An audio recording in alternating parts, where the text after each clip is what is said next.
no matter what you do, you never have a complete degree of safety, but if you're safe enough. I mean, I might need to start biking a bit more. I'm getting kind of fat. Um, I mean, not fat, but keep in mind, when I started my YouTube channel, when I was 23, I probably weighed about 160, 165 pounds. Don't know what that is in kilos, I'm sorry, but. And, at first, I drifted up to like the 170, 175 range, but when I worked at one point at Wawa, I went all the way up to 190 because I was eating way too much Wawa food. But then I quit. I dropped back down to 175. All was good. But within the past year, I've gone all the way up to 190, even pushing close to 195 at some points. I mean, as I like to say often, as long as I'm on the south side of 200, I'm still okay. But, it's one of those things, when you gain weight, you almost never gain it quickly. It's almost always gradual, like 5 pounds in a year, then 5 pounds the next year, and before you know it, you're heavy. Because I used to be very skinny.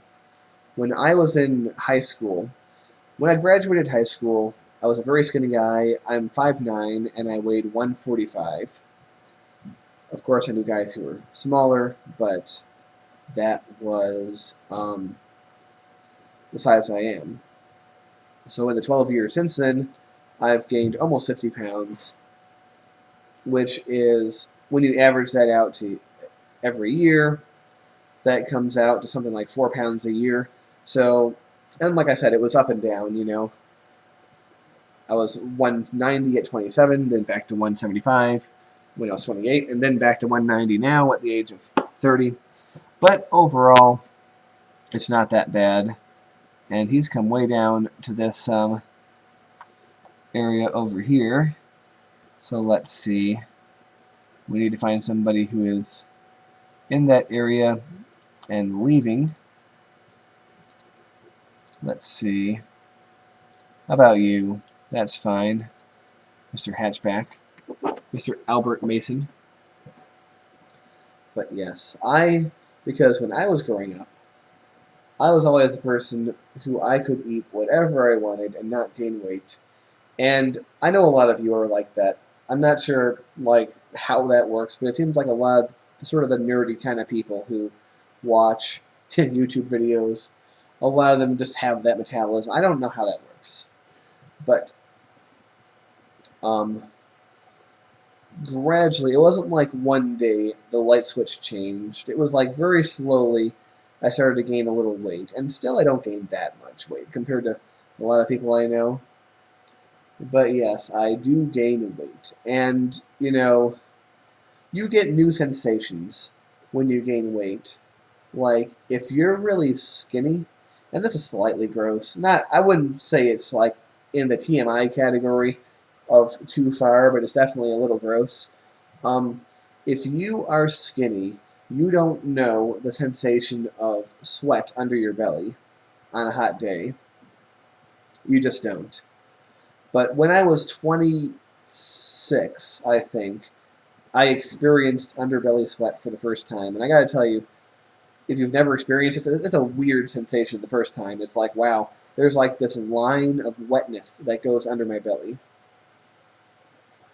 And you get at least somewhat of an appreciation of what the chicks go through with, underboob sweat and things like that. I don't think I've gotten under man boob sweat, though I don't really have too big of moobs, which is nice because you've probably seen pictures of fat guys with big moobs hanging out. Yeah. Fortunately, still I'm still within that range where it's not that bad. And hey, it's one of those things where I'm not fat, but like if I'm wearing clothes, which I am, like whenever I'm not, you know, by myself, like it doesn't look bad, so it's not something I'm worried about. But yeah, man, my appearance has definitely changed, especially with this long beard that I have. I mean, the most recent video of me, you might have to go over to Sunplant and see the most recent one, but even the one in April,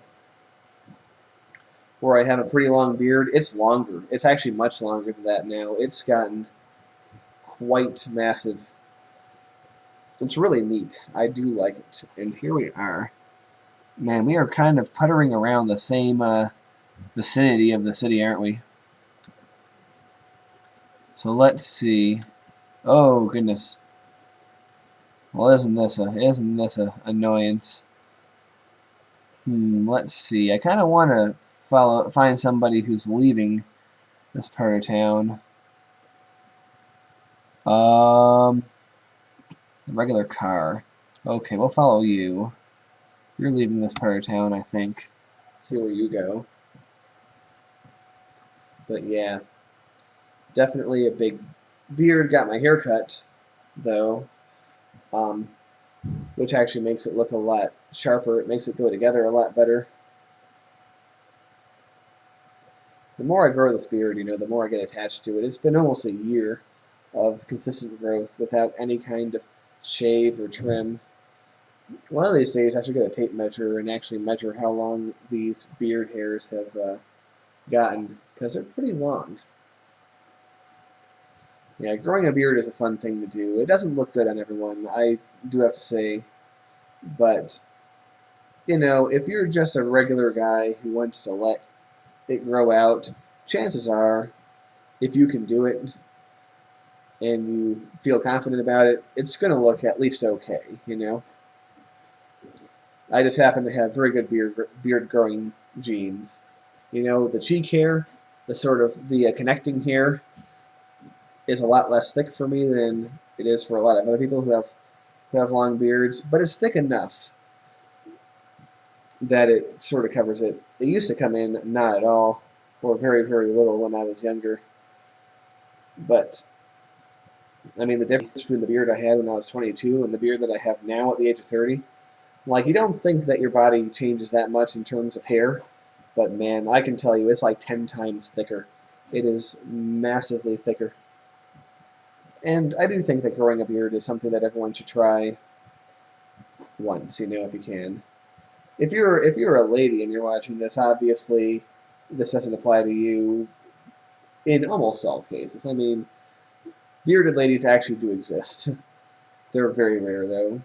But hey, if you're a lady and you want to do it, I mean, sure, why not? Have fun. Screw what anyone thinks. Just enjoy your lady beard. But it's unlikely to happen for almost anyone. It's kind of nice because there are women out there who really appreciate beards. When I was 19, I was dating a girl who liked my beard that I had at the time, and of course it was a lot smaller than what I have now, but she liked it a lot, and when I shaved it off, she actually cried. It actually made her so sad that she cried, which I think is kind of funny, but, I guess you can get attached to physical features like that. I can tell you, the day that I do shave this beard, though, is going to be a weird day because it's never been this long. It's never even been almost this long because after the age of 22, I didn't have a beard at all until I was 27. Okay? And my beard growing phases between the age of 27 and 29 never lasted for more than a few months. Like, I'd grow it, I'd shave it, I'd grow it, I'd shave it. But now, I grew it, and I just continued to grow it. I grew it all winter, all spring, all summer, and it's now fall once again. This time last year, I shaved it for a wedding, and I kept it shaved for the couple of months following. But at some point in November, without really thinking about doing it. I just sort of stopped shaving one day and let it grow and let it grow, and it's become the giant thing it is now.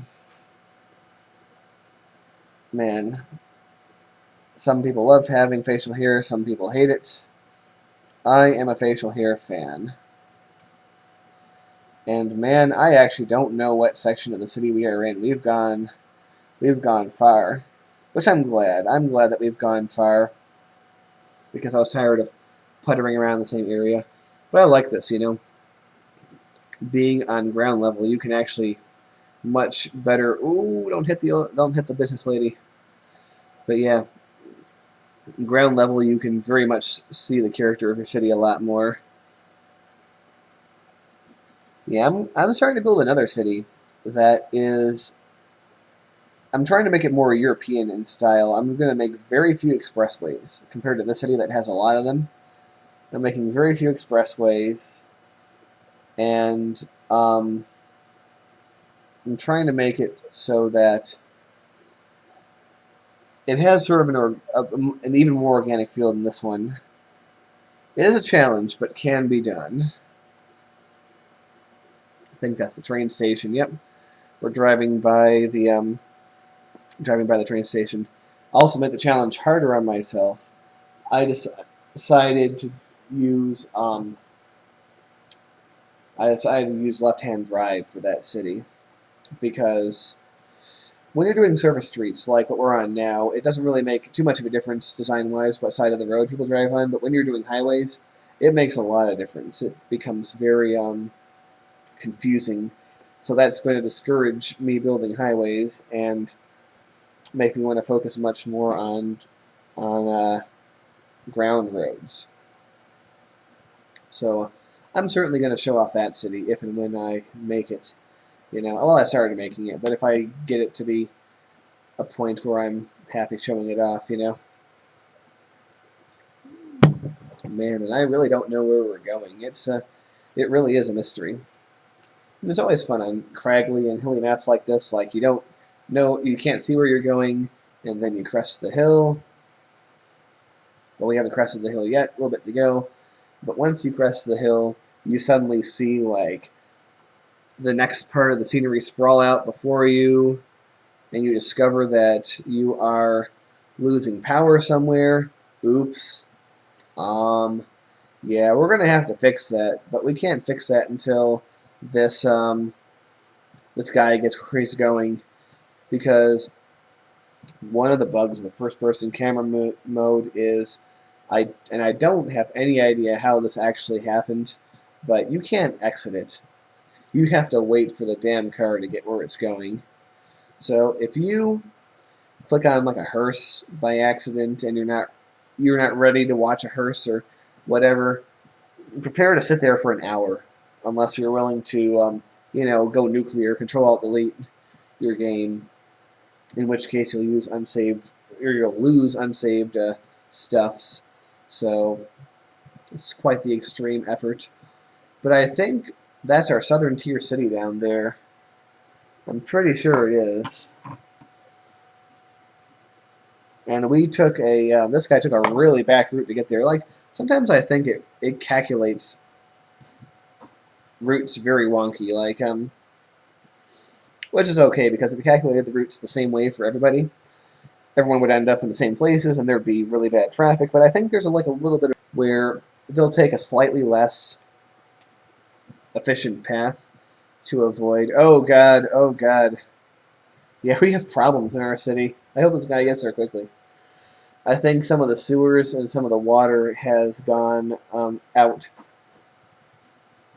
because it's in the area not being powered. Well, as long as they're not the dark color yet, they're the light color, which means the problems are relatively new, which means they're only starting to complain about them. But yeah, let's see. Yeah, this guy is on a long trek. I really hope he's not going all the way to like where the airport is or something like that. But here we are, entering the lower tier city with its patches of brownouts and all that stuff. And the question now facing our us, I guess, is will he get on the highway or will he keep driving into the lowest tier city? And it's hard to know because we have to wait for these traffic lights. But yeah, I definitely like the look of this city here. And even the different sections, like the one kind of criticism I might have of this game is like there's not that much building variety like within the city. It would be kind of cool if you could have districts with different styles. I would definitely like to see that in a future update or maybe a mod. But, you know, it's kind of a small point because it just looks so cool, you know? Alright, the answer is yes, we are getting on the highway. And left turn lanes and left turn lights, left turn signals have not been invented yet in this world, which isn't really a big problem or anything. Well, I mean, it can be. There's probably mods for all that stuff, but it's always struck me as being far more of a problem than it's worth. So, yep, here we are on the lower tier expressway, which actually isn't that busy of a road. In fact, this area that we're in now by the lower tier city might actually be the busiest part of the entire thing. But man, I'm getting antsy for this guy to get where he's going. If only, what the hell? How do you say that name? Siobhan Ward? I have no idea what nationality that is. But if good old Siobhan Ward knew that the entire future of the city hinged on him getting to Fancy Boutique, I don't know what he'd think. That's some tension. Okay, we're getting to the intersection with the two-lane, what I call the East End Highway, even though it would be more accurate to call it, I don't know. I think it's really the south or something. But nope, we're not getting on it. We are continuing on past it, getting way out into the other booties. Man, I kind of like how this, apart from, you know, the catastrophe going on right now, I kind of like how this driving session has gone, because we kind of started out at one corner of our city and slowly made our way to the other, which is really neat. And we did that without planning. The cars just sort of organically went that way. Oh man, what if Fancy Boutique closes and he goes somewhere else and we have to wait? It won't happen though. He'll drive until he either gets there or there's some sort of obstruction. But yep, we're getting off the highway now, and you see these 4 wide exit ramps onto avenues. I find that's actually the most efficient way to get traffic off highways. I mean, you can still go with the 1-lane roads, and it would actually probably work a-okay in areas such as this, but in areas where there's a lot of traffic, it's just a problem. It just will not work. And I like it. It really feels like you're getting off the highway, except for the support beam in the middle of the road. Like, obviously, there's still flaws with this game. I mean, I can't sing all its praises, but I can sing most of them. But yes, we are entering into another town, a town that is having problems. As you can see, emergency vehicles can ignore red lights. Very helpful. But yes, there goes the old lady. I hope we don't run her over. That would be very tragic. I like how the lights, they change not just for cars, but for pedestrians too. I guess they're pressing the little button, you know, there's like the little press this to cross button. You see them in any kind of urban place, especially big cities, but also small towns. Reminds me of my college. I had one of those. Oh, are we here? I think we're here, ladies and gentlemen. We are here at Fancy Boutique down here. We went all the way from like over here. Oh God, what's going on? All right, ladies and gentlemen, we are having problems, and the reason we are having problems is, let's see, first of all, let's see where our water pumps are. Well, that's our hoses. Our water pumps are probably over here, and the reason why we're not getting any water is because we don't have enough power. I don't know why I don't have enough power, but here, have an extra power plant. In fact, I probably just need one. Actually, probably don't need two. But we're going to demolish this road so we can place one here. And now we're going to see if these go away. Let's go to an area like this where we can see plenty. Yes, they're going away. Yay! And where was the water problems? Over here. It's an example. And now that the power situation is going to be fixed, I think that means the water situation is going to be next to be fixed. Yep. They are disappearing. Slowly. Not as much as I would like. And these are still...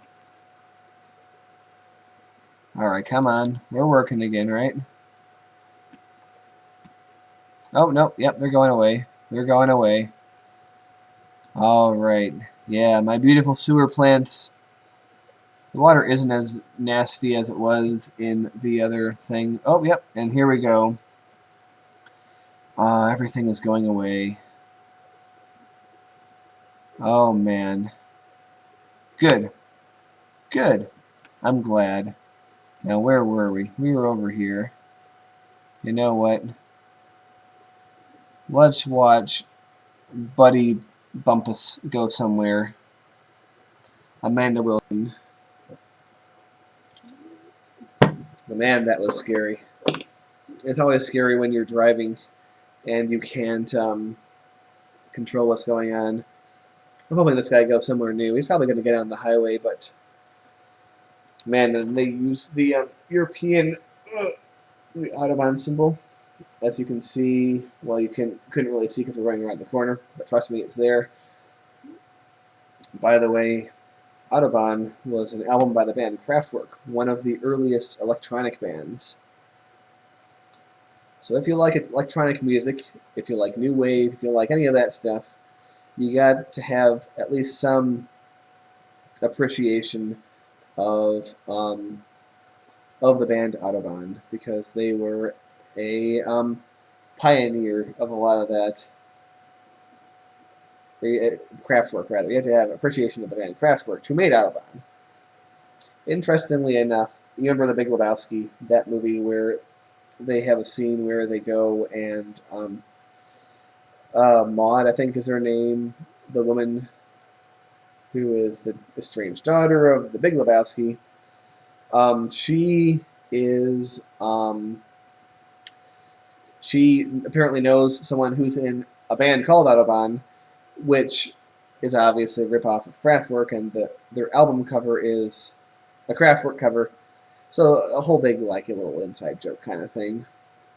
That's really fun. Really fun stuff. Yeah, I remember on the very first drive in Ramble, which wasn't even really intended to be a ramble, it's sort of how it ended up. And I just sort of let it happen, as I often do. I was talking about movies, which is always a fun topic. But yeah, definitely have to watch that again. You know what?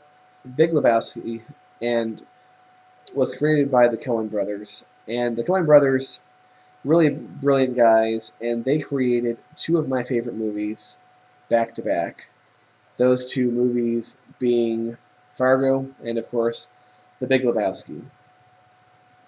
And I think the thing about Fargo is it's an amazing movie, and I think the Coen brothers thought it made too much sense and it was too good. So they decided to go in a completely different direction, and as such, it's kind of like the antidote for Fargo. So I like to watch them together. I like to have mini marathons where I watch Fargo first and then The Big Lebowski, because Fargo is just masterful. Absolutely masterful movie.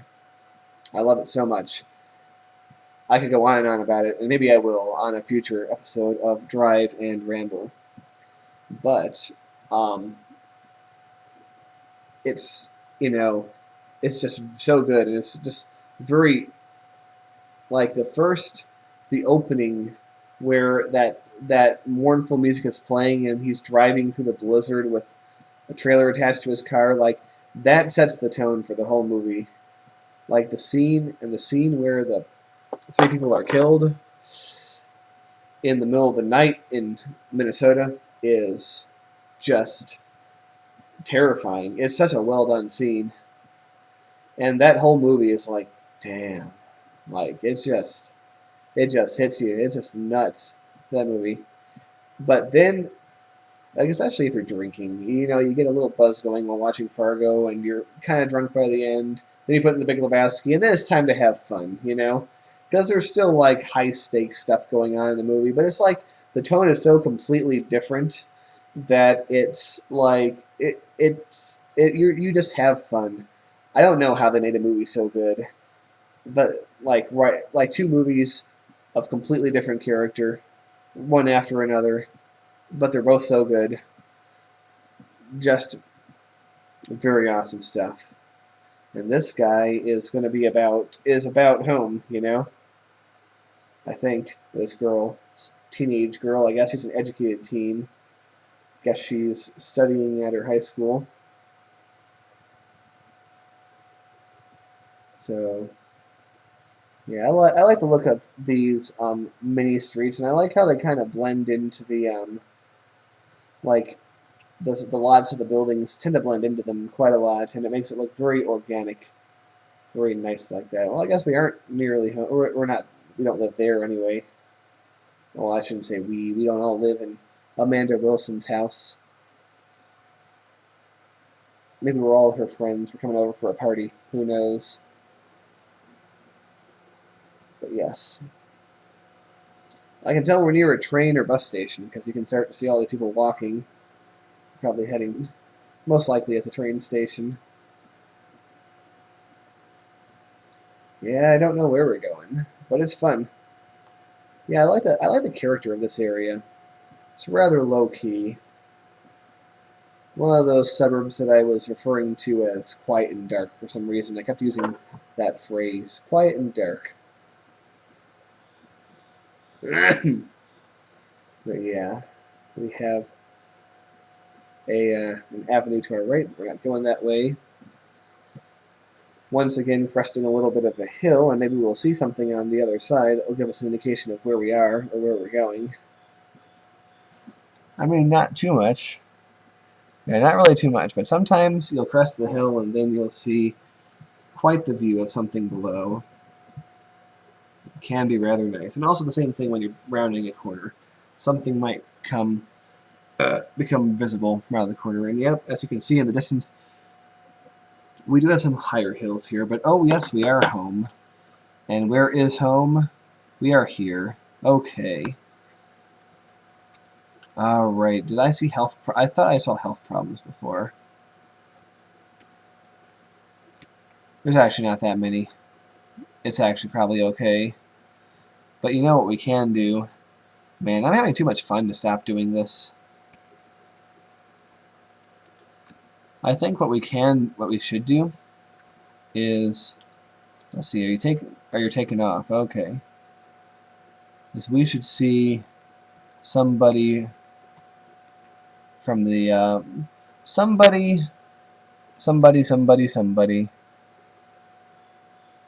from the airport.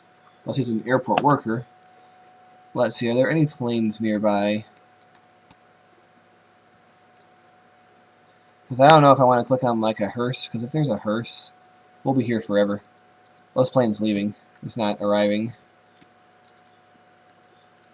But yeah. What? What is your problem? Okay, we have enough power, right? We do. We don't have enough, man, cities this size really need a lot of water treatment plants.